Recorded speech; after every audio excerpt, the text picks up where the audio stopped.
ছোট বোনের হাতের ডিম রেসিপি আসলেই অসাধারণ। তার বানানো ডিম রেসিপিটি আজকে আমি আপনাদের সাথে শেয়ার করলাম। এজন্য প্রথমে 4টা ডিম নিব, একের পর এক ভেঙে নিব।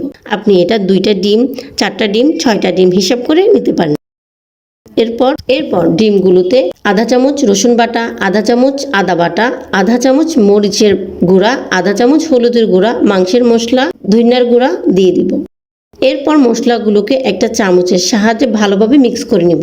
এরপর একটি পাতিলে একটা স্ট্যান্ড দিয়ে দিব। আপনারা ডিমের পুডিং যেভাবে বানান ঠিক তেমন করে একটি ছাঁচ নিয়ে বসিয়ে দিবেন। 20 মিনিটের জন্য মিডিয়াম আঁচে রেখে দিবেন। এরপর দেখা যাবে ডিমগুলো ফুলে গেছে। এরপর নামিয়ে ঠান্ডা করে নেবেন। একটা প্লেটে ঢেকে দিবেন এবং পিস করে নেবেন। এরপর একটা পাত্রে পরিমাণ মতো তেল দিয়ে দিব।